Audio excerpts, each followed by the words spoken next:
Hello guys, আজকে আমার চলে এসেছে অ্যামাজন থেকে যে প্রোডাক্টটা আমি বাই করেছিলাম সেই প্রোডাক্টটা চলে এসেছে।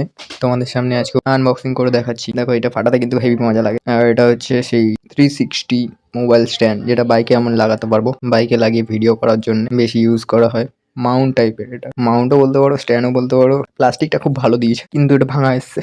এটাকে আমাকে রিটার্ন করতে হবে। আর এটা হচ্ছে, আমি প্লাস্টিকেরটা অর্ডার করেছিলাম, কিন্তু এটা লোহারও আসে। লোহারটা তোমরা অর্ডার করতে পারো। মাউন্টের যে নিচের পার্টটা আলাদা করে অর্ডার করা হয়েছিল, সেইটাও অর্ডার করেছিলাম। দেখে না, আনবক্স করে দেখাচ্ছি তোমাদের। যার যার লিঙ্ক চাই আমাকে বলে দিও, আমি লিঙ্ক দিয়ে দেবো কমেন্টে। বেশ ভালোই ভারী জিনিসটা আছে। আর এটা হচ্ছে মাউন্টটা, কোনো ক্যামেরা হোল্ডার বলতেও পারো। আর এটা হচ্ছে নিচটা, যেটা বাইকে তুমি লাগাতে হবে। বাইকে লাগিয়ে এইটা দুটো সেট করতে হবে, ওপর সেট করে ভিডিও বানা। মস্তি এসছে, ভালো ভারী এসছে মালটা, খুব ভালো। মেটালের মতোই লাগছে, কিন্তু হার্ড প্লাস্টিকের। এটা টাইটনেস গুলো ভালো। মোবাইলে লাগানোর পরে নড়ছিল কম। একদিনকে তোমাদের আমি ফুল ভিডিও দেবো, বাইকে লাগিয়ে টেস্টিং করে চেক করে দেবো। এটা হচ্ছে সেই মোবাইল স্ট্যান্ড, দেখে নাও। কারো লাগলে পরে বলবে, লিঙ্ক দিয়ে দেবো। আর রিপ্লেস করার জন্য আমি এটা পাঠিয়ে দেবো, রিপ্লেস হয়ে যাবে অ্যামাজন থেকে। আমি বলবো সবাইকে যে এরকম প্রোডাক্ট খোলবার সময় সব সময় ভিডিও করে নেবে। একটা করে ভিডিও করলে পরে যে প্রমাণ থাকে যে দেখো আজকে আমার কাছে এই জিনিসটা এসছে, এই জিনিসটা ব্লকেজ পুরো, যে কোনো কাজই হবে না। আমার মোবাইল স্ট্যান্ড চেয়েছিলাম যেটা বাইকে লাগানোর জন্য, পুরোটাই একদম বেকার।